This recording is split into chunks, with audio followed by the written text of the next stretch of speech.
across the country after she was sexually assaulted by an asylum seeker in Epping this summer.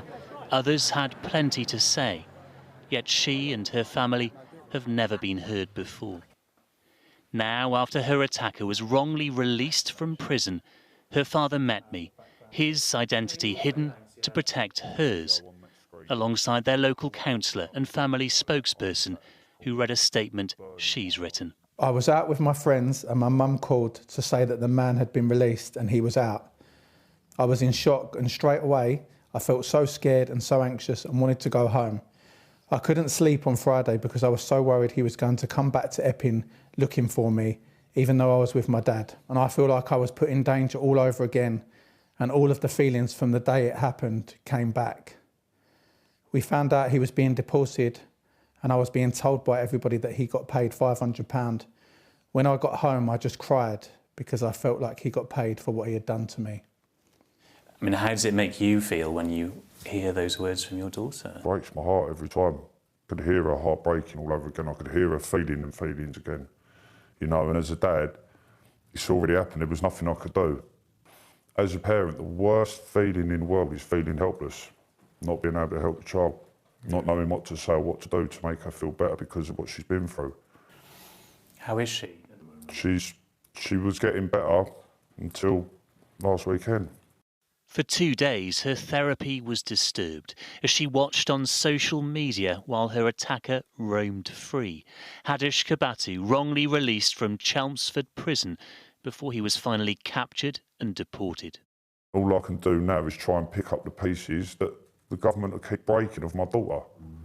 All they do is keep breaking us as a family.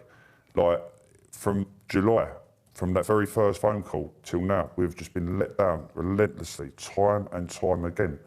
Still to now, still putting it out, we haven't had a single apology from the government.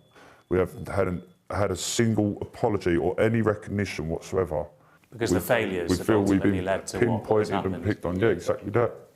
It's just been failure after failure after failure. Yeah. And, you know, I'm disappointed with more than anything. I'm disgusted.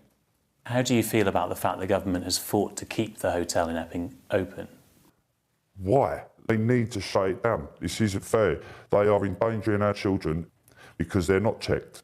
We don't know who they are, where they've come from. We don't know their career, but their history. We don't know their crimes, what they've done. What would you say to people who have tried to exploit what happened to your daughter to stoke community tensions? I don't condone and nor didn't condone a single bit of that. I don't want any fighting. I don't want any violence. I'm not racist. I'm not prejudiced. I never have been, nor and I never will be. How do you feel about the fact that he's now free to live his life? There's been no justice served. Absolutely nothing. He done 17 weeks from the day he was arrested to the day he was deported. 17 weeks. Disgusting. There's no justice system. Just such a shame that we've been treated the way we have, and we've had no help, no nothing. Paul, clearly a lot of anger from the family there. So what response has there been? Well, look, Gamal, difficult for the government to contradict the father of a sexual assault victim, but they have put out a rebuttal tonight, insisting, for example, that David Lammy, the Deputy Prime Minister, did apologise in Parliament at the time of Kebatu's wrongful release. He said, "Of course, I am sorry." The family, they want a personal apology, not a parliamentary one. The Ministry of Justice also say that a more junior minister has offered to meet with the family's spokesperson, and that the independent investigation into Kebatu's wrongful release will, of course, consult with the victims. What the family still find quite baffling, though, is the fact that the government, in their view, is fighting them in court. We're still waiting for the High Court ruling on whether or not the Bell Hotel in Epping should be closed permanently. The family say yes. The government continues to argue no.